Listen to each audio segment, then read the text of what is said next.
பலிப்போர் பாக்கிய செல்வம் புவியில் இல்லையே.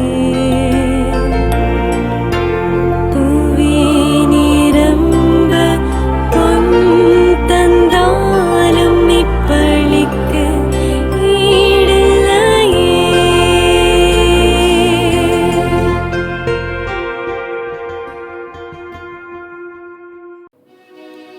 தந்தை மகன் தூய ஆவியாரின் பெயராலே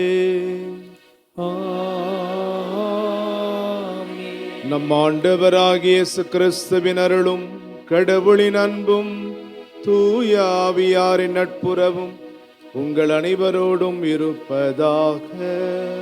உம் ஆன்மாவோடும் இருப்பதாக. ஆரோக்கிய அன்னையின் அன்பு பக்தர்களே, கடவுள் மரி அன்னைக்கு பிறப்பு நிலை பாவத்திலிருந்து விலக்கு அளித்தார். ஆனால் துன்பங்களிலிருந்து ஒருபோதும் அன்னை மரியாவுக்கு விலக்கு அளிக்கவில்லை.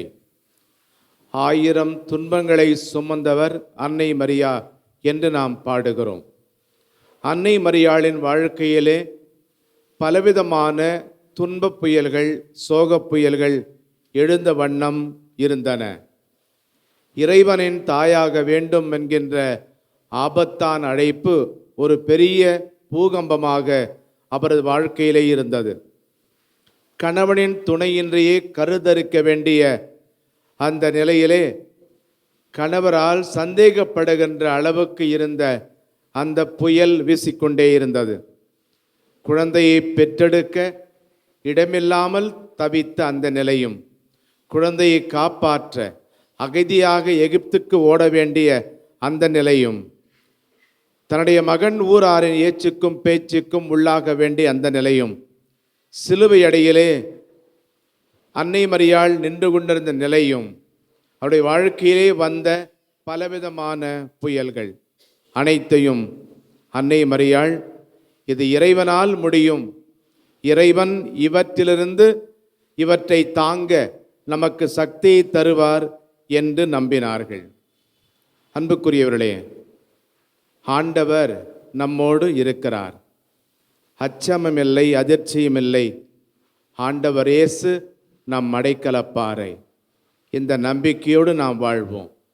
இறைவன் நம் துன்பங்களில் நம்முடன் இருக்கிறார் என்று உணர நம்ப தவறியமைக்காக மனம் வருந்தி மன்னிப்பு கேட்போம்.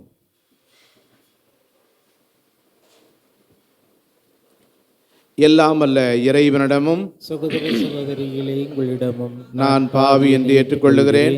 ஏனெனில் என் சிந்தனையாலும் சொல்லாலும் செயலாலும் கடமையில் தவறியதாலும் பாவங்கள் பல செய்தேன். என் பாவமே, என் பாவமே, என் பெரும் பாவமே. ஆகையால் எப்பொழுதும் கன்னியான புனித மரியாவையும் வானதூதர் புனிதர் அனைவரையும் சகோதர சகோதரர்களையும் உங்களையும் நம் இறைவனாகிய ஆண்டவரிடம் எனக்காக வேண்டிக் கொள்ள மன்றாடுகிறேன். எல்லாம் அல்ல இறைவன் நம்மை இரக்கம் வைத்து நம் பாவங்களை மன்னித்து நம்மை நிலை வாழ்வுக்கு அழைத்து செல்வாராக. ஆமென். ஆண்டவரே இரக்கமாயிரும். கிறிஸ்துவே இரக்கமாயிரும். ஆண்டவரே இரக்கமாயிரும். கிறிஸ்துவே இரக்கமாயிரும். மன்றாடுவோமாக. ஆண்டவரே இறைவா, உம்மடியார்களாகிய நாங்கள் என்றும் மன உடல்நலம் பெற்று மகிழச் செய்தருளும். என்றும் கன்னியான மாட்சி நிறைந்த புனித மரியாவின் பரிந்துரையால் இன்றைய துயரங்களிலிருந்து விடுதலை பெறவும் நிலையான பேரின்பத்தை தூய்த்துணரவும் எங்களுக்கு அருள்வீராக. எங்கள் ஆண்டவராகிய கிறிஸ்து வழியாக உம்மை மன்றாடுகிறோம். ஆமென். எபிரேயருக்கு எழுதப்பட்ட திருமுகத்திலிருந்து வாசகம். அதிகாரம் 11, இறைவசனங்கள் 1 முதல் 2 மற்றும் 8 முதல் 19 முடிய. சகோதரர் சகோதரிகளே, நம்பிக்கை என்பது நாம் எதிர்நோக்கி இருப்பவை கிடைக்கும் என்னும் உறுதி, கண்ணுக்கு புலப்படாதவை பற்றிய ஐயமற்ற நிலை. இந்த நம்பிக்கையினால்தான் நம் மூதாதையர் நற்சான்று பெற்றனர். ஆபிரகாம் தாம் அழைக்கப்பட்ட போது கீழ்ப்படிந்து உரிமை பேராக பெறவிருந்த இடத்திற்கு சென்றதும் நம்பிக்கையினால்தான். தாம் எங்கே போக வேண்டும் என்று தெரியாதிருந்தும் அவர் புறப்பட்டு சென்றார். வாக்களிக்கப்பட்ட நாட்டில் அவர் குடியேறி ஒரு அந்நியரை போல் வாழ்ந்தது நம்பிக்கையினாலேயே. அதே வாக்குறுதியுடன் உடன் உரிமையாளரான ஈசாக்குடனும் யாக்கோவுடனும் அவர் கூடாரங்களில் குடியிருந்தார். ஏனெனில் அவர் அசையாத அடித்தளமுள்ள ஒரு நகரை எதிர்நோக்கி இருந்தார். அதை திட்டமிட்டவரும் கட்டியவரும் கடவுளே. ஆபிரகாம் வயது முதியவராயும் சாரா கருவுற இயலாதவராயும் இருந்தபோதிலும் அவர் ஒரு தந்தையாவதற்கான ஆற்றல் பெற்றதும் நம்பிக்கையினால்தான். ஏனெனில் வாக்களித்தவர் நம்பிக்கைக்குரியவர் என அவர் கருதினார். இவ்வாறு உயிரற்றவர் போலிருந்த இந்த ஒருவரிடமிருந்து வானத்திலுள்ள திரளான விண்மீன்களைப் போலவும் கடற்கரையிலுள்ள எண்ணிறந்த மணல்களைப் போலவும் கணக்கற்ற மக்கள் பிறந்தனர். இவர்கள் எல்லாம் நம்பிக்கை கொண்டவர்களாய் இறந்தார்கள். வாக்களிக்கப்பட்டவற்றை அவர்கள் பெறவில்லை எனினும் தொலையில் அவற்றை கண்டு மகிழ்ந்தார்கள். இவ்வுலகில் தாங்கள் அந்நியர் என்பதையும் தற்காலிக குடிகள் என்பதையும் ஏற்றுக்கொண்டார்கள். இவ்வாறு ஏற்றுக்கொள்வோர் தம்முடைய தாய்நாட்டை தேடி செல்வோர் என்பது தெளிவு. அப்படி நினைத்திருந்தால் திரும்பி செல்ல அவர்களுக்கு வாய்ப்பு கிடைத்திருக்கும். ஆனால் அவர்கள் சிறப்பான ஒரு நாட்டை, அதாவது விண்ணக நாட்டையே நாடுகிறார்கள். அதனால்தான் கடவுளும் தம்மை அவர்களுடைய கடவுள் என்று அழைத்து கொள்ள வெட்கப்படவில்லை. அவர்களுக்கென அவர் ஒரு நகரை ஆயத்தப்படுத்தியுள்ளார். ஆபிரகாம் சோதிக்கப்பட்ட போது ஈசாக்கை பலியிட துணிந்தது நம்பிக்கையினால்தான். ஈசாக்கின் மூலமே உன் வழிமரபு விளங்கும் என்ற வாக்குறுதியை அவர் பெற்றிருந்த போதிலும் அவர் தம் ஒரே மகனை பலியிட முன்வந்தார். ஏனெனில் இறந்தோரை கடவுள் உயிரோடு எழுப்ப வல்லவர் என்பதை அவர் உணர்ந்திருந்தார். எனவே அவர் தம் மகனை மீண்டும் பெற்றுக்கொண்டார். பின்பு நடக்க இருந்ததற்கு இது ஓர் அறிகுறி. ஆண்டவரின் அருள்வாக்கு. இறைவனுக்கு நன்றி. பதிலுரை பாடல் பல்லவி. தம் மக்களை தேடி வந்து விடுவித்த ஆண்டவரை போற்றுவோம். தம் மக்களை தேடி வந்து விடுவித்த ஆண்டவரை போற்றுவோம். தம் தூய இறைவாக்கினர் வாயிலால் தொடக்க முதல் அவர் மொழிந்தபடியே அவர் தம் ஊழியராகிய தாவீதின் குடும்பத்தில் வல்லமை உடைய மீட்பர் ஒருவர் நமக்காக தோன்றச் செய்தார். பல்லவி. தம் மக்களை தேடி வந்து விடுவித்த ஆண்டவரை போற்றுவோம். நம் பகைவரிடமிருந்தும் நம்மை வெறுப்போர் அனைவரின் பிடியிலிருந்தும் நம்மை மீட்பார். அவர் நம் மூதாதையருக்கு இரக்கம் காட்டி தமது தூய உடன்படிக்கையையும் நம் தந்தையாகிய ஆபிரகாமுக்கு அவர் இட்ட ஆணையையும் நிறைவேற்ற நினைவு கூர்ந்தார். பல்லவி. தம் மக்களை தேடி வந்து விடுவித்த ஆண்டவரை போற்றுவோம்.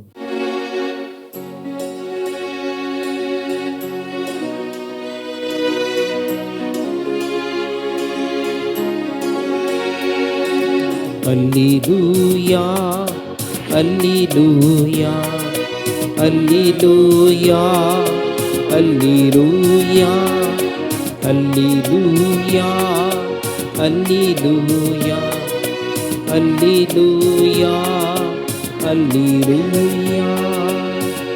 தம் ஒரே மகன் மீது நம்பிக்கை கொள்ளும் எவரும் அழியாமல் நிலை வாழ்வு பெறும் பொருட்டு அந்த மகனையே அளிக்கும் அளவுக்கு கடவுள் உலகின் மேல் அன்பு கூர்ந்தார்.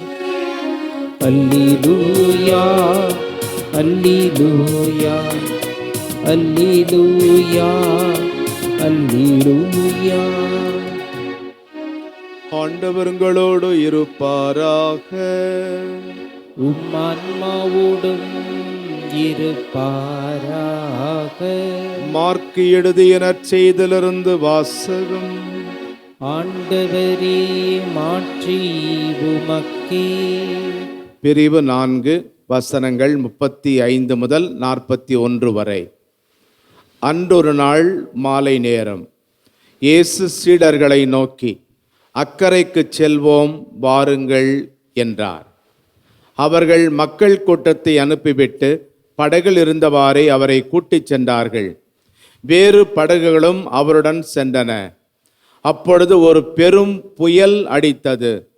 அலைகள் படகின் மேல் தொடர்ந்து மோத அது தண்ணீரால் நிரம்பிக் கொண்டிருந்தது. அவரோ படகின் பிற்பகுதியில் தலையணை வைத்து தூங்கிக் கொண்டிருந்தார். அவர்கள், போதகரே, சாகப் போகிறோமே, உமக்கு கவலை இல்லையா என்று சொல்லி அவரை எழுப்பினார்கள். அவர் விழித்தெழுந்து காற்றை கடிந்து கொண்டார்.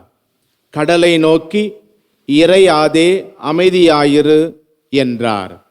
காற்று அடங்கியது, மிகுந்த அமைதி உண்டாயிற்று. பின் அவர் அவர்களை நோக்கி, ஏன் அஞ்சுகிறீர்கள்? உங்களுக்கு இன்னும் நம்பிக்கை இல்லையா என்று கேட்டார். அவர்கள் பேரச்சம் கொண்டு, காற்றும் கடலும் இவருக்கு கீழ்ப்படுகின்றனவே, இவர் யாரோ என்று ஒருவரோடு ஒருவர் பேசிக்கொண்டார்கள். ஆண்டவரின் அருள்வாக்கு. கிறிஸ்துவே உமக்கு புகழ். காசா பியாங்கா என்பது 1826ஆம் ஆண்டு வெளியிடப்பட்ட ஒரு ஆங்கில கவிதை. இந்த கவிதையின் சுருக்கம் என்னவென்றால்,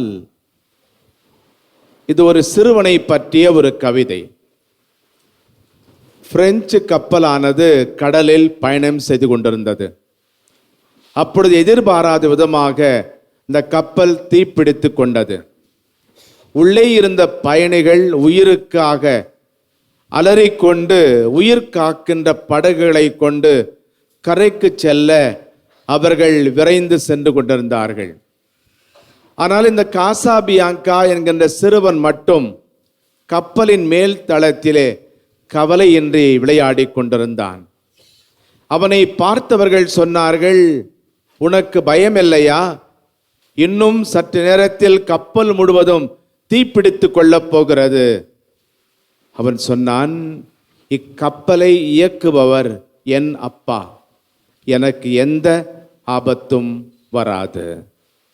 அன்புக்குரியவர்களே, இன்றைக்கு நாம் வாசிக்க கேட்ட நற்செய்தி பகுதியிலே 3 கேள்விகள் உண்டு. முதல் கேள்வி, கடவுள் தூங்குவாரா? புயலில் சிக்கிய ஒரு படகில் இயேசு தூங்கிக் கொண்டிருந்த நிகழ்வை மத்தேயு, மார்க்கு, லூக்கா ஆகிய 3 பேரும் பதிவு செய்திருக்கிறார்கள். அதில் அவர் தூங்கிய விதமானது வெவ்வேறாக இருக்கிறது. மத்தேயு நற்செய்தியிலே இயேசு தூங்கிக் கொண்டிருந்தார் என்று மட்டும் சொல்லப்பட்டிருக்கிறது. லூக்கா நற்செய்தியிலே அவர் ஆழ்ந்து தூங்கிவிட்டார் என்று சொல்லப்பட்டிருக்கிறது.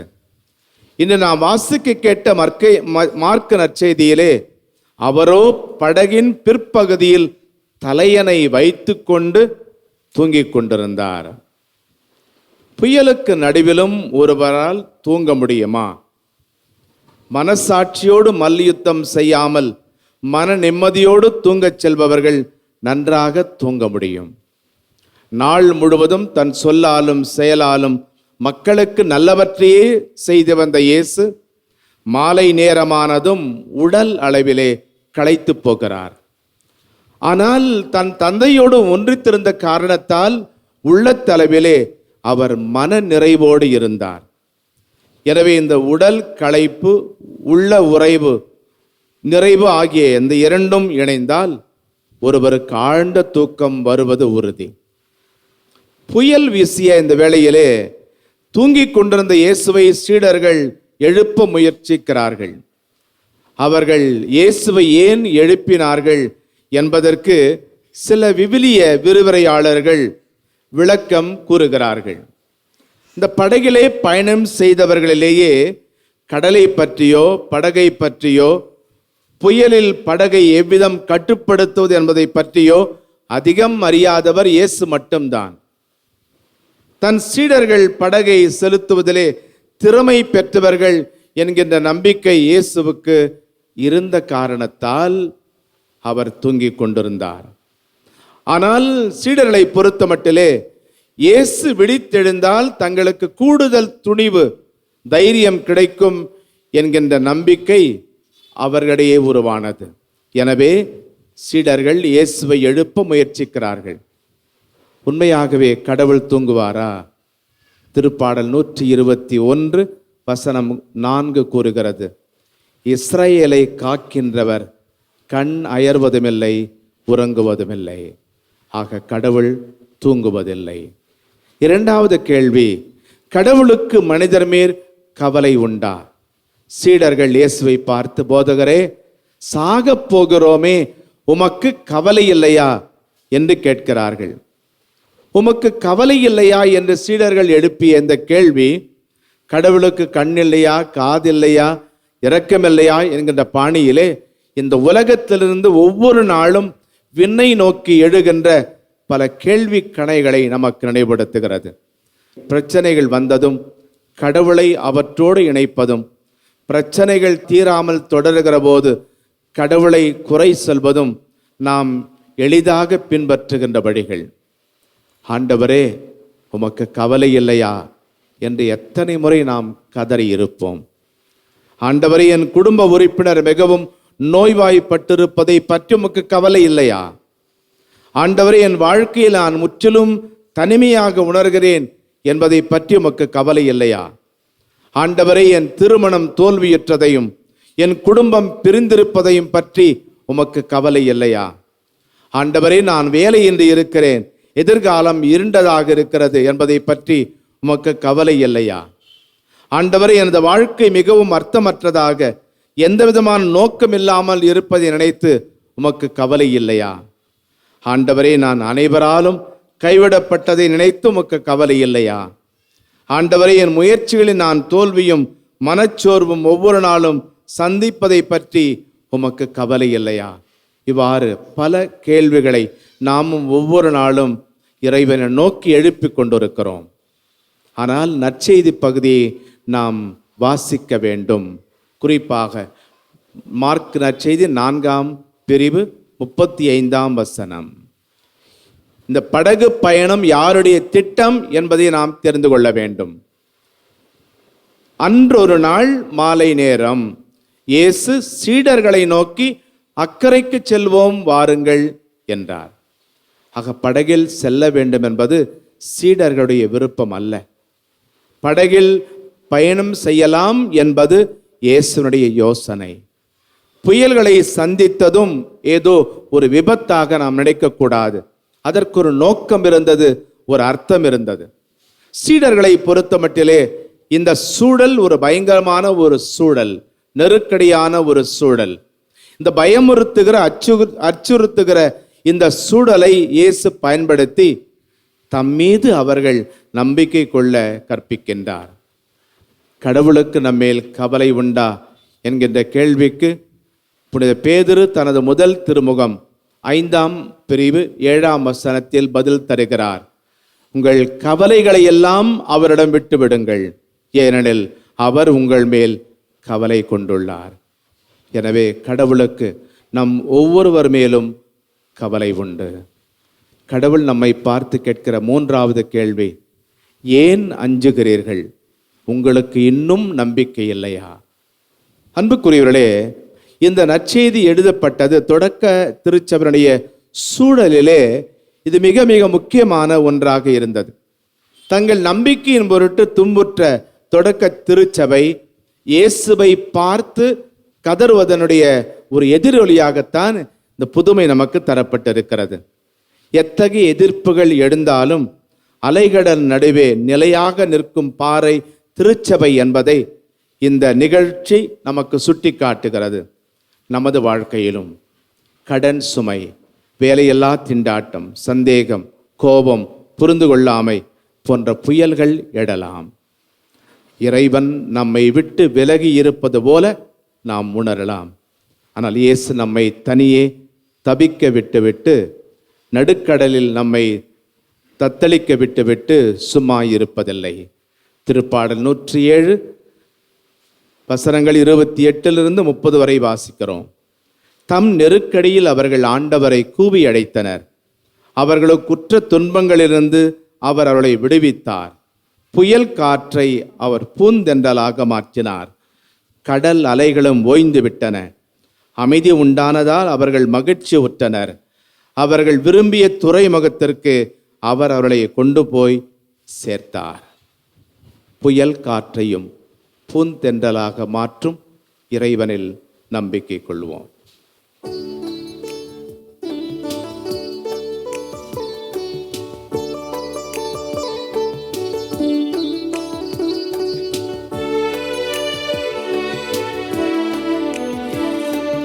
தருவின் காணிக்கை என்னை முழுமையாகவே, மனம் தருவின் காணிக்கை என்னை முழுமையாகவே.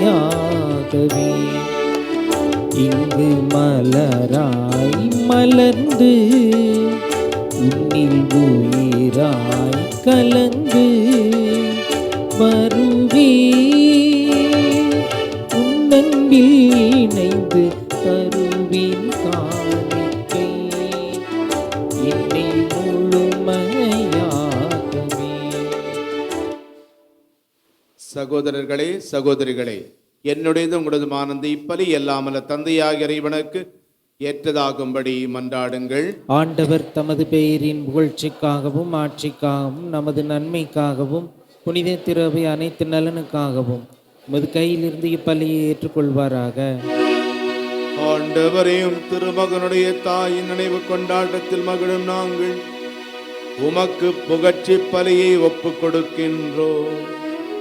இப்புனித உறவு பரிமாற்றத்தால் எங்கள் நிலையான மீட்பு பயணத்தில் நாங்கள் முன்னேற அருள் புரிவீராக. எங்கள் ஆண்டவராகிய கிறிஸ்து வழியாக உம்மை மன்றாடுகிறோம். ஆமென். ஆண்டவர் உங்களோடு இருப்பாராக. உம்மான்மாவோடும் இருப்பாராக. இதயங்களை மேலே எழுப்புங்கள். ஆண்டவரிடம் எழுப்பியுள்ளோம். நம் இறைவனாகிய ஆண்டவருக்கு நன்றி கூறுவோம். அது தகுதியும் நீதியும் ஆனதே.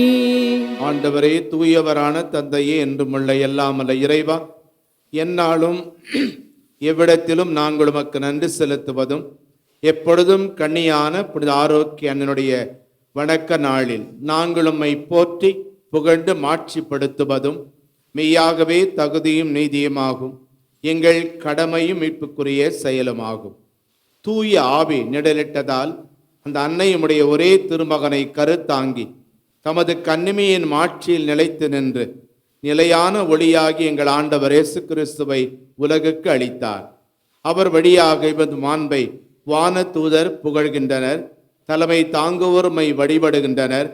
அதிகாரம் செலுத்துவோரும் திருமுன் நடுங்குகின்றனர்.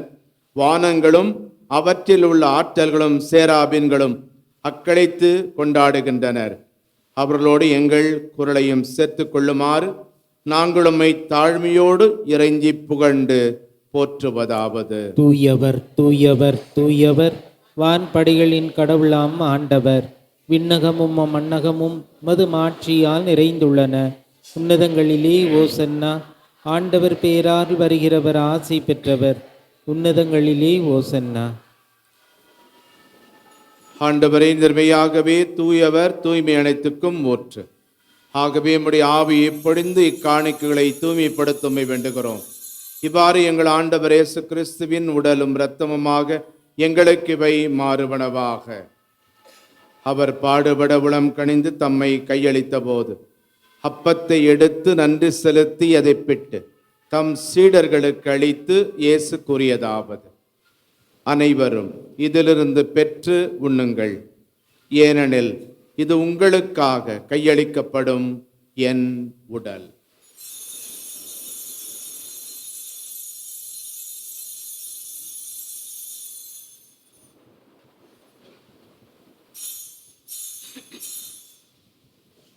அவ்வண்ணமே இரவு விருந்தை அருந்திய பின் திராட்சை ரசம் நிறைந்த கிண்ணத்தையும் எடுத்து மீண்டும் உமக்கு நன்றி கூறி தம் சீடர்களுக்கு அளித்து இயேசு கூறியதாவது: அனைவரும் இதிலிருந்து பெற்று பருகுங்கள், ஏனெனில் இது புதிய நிலையான உடன்படிக்கைக்கு உரிய என் இரத்தத்தின் கிண்ணம்.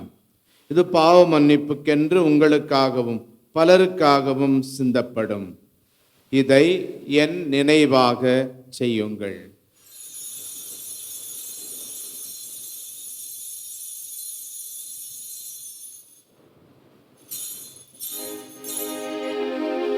நம்பிக்கையின் மறைபொருள். ஆண்டவரே, நீர் வருமளவும் உமது இறப்பினை அறிக்கையிடுகின்றோ, உமது உயிர்ப்பினையும் எடுத்துரைக்கின்றோ. ஆகவே ஆண்டவரே, நாங்கள் கிறிஸ்துவின் இறப்பினையும் உயிர்ப்பினையும் நினைவு கூர்ந்து வாழ்வு தரும் அப்பத்தையும் மீட்பளிக்கும் கிண்ணத்தையும் உமக்கு ஒப்புக் கொடுக்கின்றோம். உம் திருமுன் நின்று உமக்கு ஊழியம் புரிய தகுந்தவர்கள் என எங்களை ஏற்றுக்கொண்டீர். எனவே உமக்கு நன்றி செலுத்துகின்றோம். மேலும் கிறிஸ்துவின் உடலிலும் இரத்தத்திலும் பங்கு கொள்ளும் எங்களை தூய ஆவியார் ஒன்று சேர்க்க வேண்டுமென உம்மை தாழ்மையுடன் மன்றாடுகிறோம். ஆண்டவரே, உலகெங்கும் பரவியிருக்கும் உமது திரு அவையை நினைவு கூர்ந்தருளும்.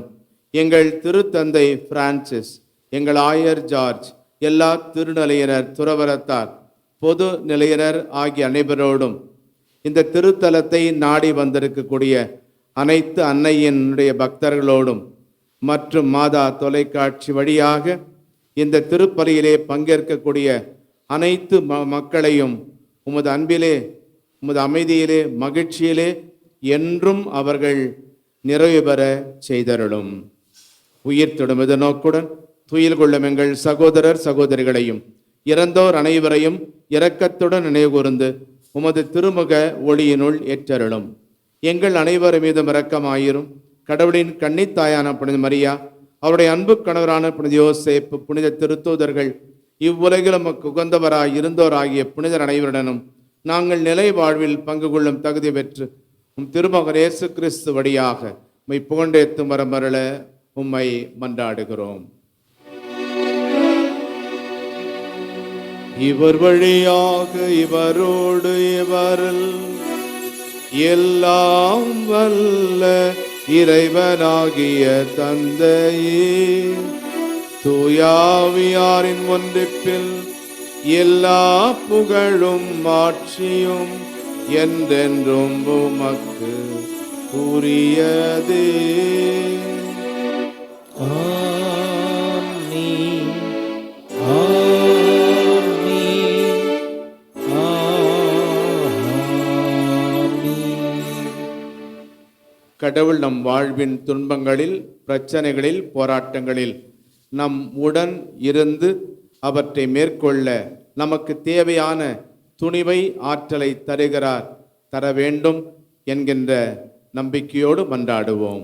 விண்ணுலகில் இருக்கின்ற எங்கள் தந்தையே, உமது பெயர் தூயது என போற்றப் பெறுக. உமது ஆட்சி வருக. உமது திருவுளம் விண்ணுலகில் நிறைவேறுவது போல மண்ணுலகிலும் நிறைவேறுக. எங்கள் அன்றாட உணவை இன்று எங்களுக்கு தாரும். எங்களுக்கு எதிராக குற்றம் செய்வோரை நாங்கள் மன்னிப்பது போல எங்கள் குற்றங்களை மன்னியும். எங்களை சோதனைக்கு உட்படுத்தாதேயும், தீமையிலிருந்து எங்களை விடுவித்தருளும். ஆண்டவரே, தீமை அனைத்திலிருந்தும் எங்களை விடுவித்து எங்கள் வாழ்நாளில் அமைதியை கனிவுடன் அருளும் என்றாடுகிறோம். உமது இரக்கத்தின் உதவியால் நாங்கள் பாவத்திலிருந்து எப்போதும் விடுதலை பெற்று யாதொரு கலக்கமுமின்றி நலமாயிருப்போமாக. நாங்கள் எதிர்நோக்கி இருக்கும் பேரின்பத்துக்காகவும் எம் மீட்பராகிய இயேசு கிறிஸ்துவின் வருகைக்காகவும் காத்திருக்கின்றோம். ஏனெனில் ஆட்சியும் வல்லமையும் ஆட்சியும் என்றென்றும் உமதே. ஆண்டவரே இயேசு கிறிஸ்துவே, அமைதியை உங்களுக்கு விட்டுச் செல்கின்றேன், என் அமைதியை உங்களுக்கு அளிக்கின்றேன் என்று திருத்தூதர்களுக்கு மொழிந்தீரே. எங்கள் பாவங்களை பாராமல் நாங்கள் உம்மில் வைத்திருக்கும் நம்பிக்கை மட்டுமே கண்ணோக்கி உமது திருவுளத்திற்கு ஏற்ப எங்கள் ஒவ்வொருவருக்கும் மன அமைதியையும் மகிழ்ச்சியையும், எங்கள் குடும்பங்களுக்கு ஒற்றுமையும் உலகிற்கு சமாதானத்தையும் அளித்தருள்வீராக. என்றென்றும் வாழ்ந்து ஆட்சி செய்கின்றவர் நீரே. ஆமீன். ஆண்டவருடைய சமாதானம் உங்களோடு என்றும் இருப்பதாக, உம் ஆன்மாவோடும் இருப்பதாக. ஒருவருக்கொருவர் சமாதானத்தை அறிவித்துக் கொள்வோம். சமாதானம். உலகின் பாவங்களை போக்கும் இறைவனின் செம்மறியே, எங்கள் மேல் இரக்கமாயிரும். உலகின் பாவங்களை போக்கும் இறைவனின் செம்மறியே, எங்கள் மேல் இரக்கமாயிரும். உலகின் பாவங்களை போக்கும் இறைவனின் செம்மறியே, எங்களுக்கு அமைதியை அளித்தருளும். இதோ இறைவனின் செம்மறி, இது உலகின் பாவங்களை போக்குகின்றவர். நம் வாழ்வில் ஏற்படுகிற அனைத்து புயல்களையும் அமைதியாக்கும் இறைவன் இவர். இவரில் நம்பிக்கை கொண்டு இவரை உணவாக உண்ண வந்திருக்கும் நாம் பேறு பெற்றவர்கள். ஆண்டவரே, நீர் என் இல்லத்தில் எழுந்திருள்ள நான் தகுதியற்றவன். ஆனால் ஒரு வார்த்தை மட்டும் சொல்லியிருளும், எனது ஆன்மா நலமடையும். மன்றாடுவோமாக. ஆண்டவரே, விண்ணக உணவை உட்கொண்ட நாங்கள் உமது கனிவை வேண்டுகின்றோம்.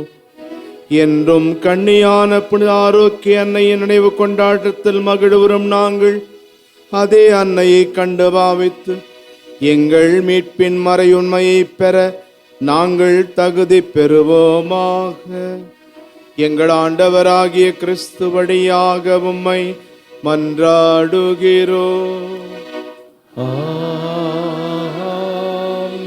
ஆண்டவர்களோடு இருப்பாராக. உம்மான்மாவோடும் இருப்பாராக.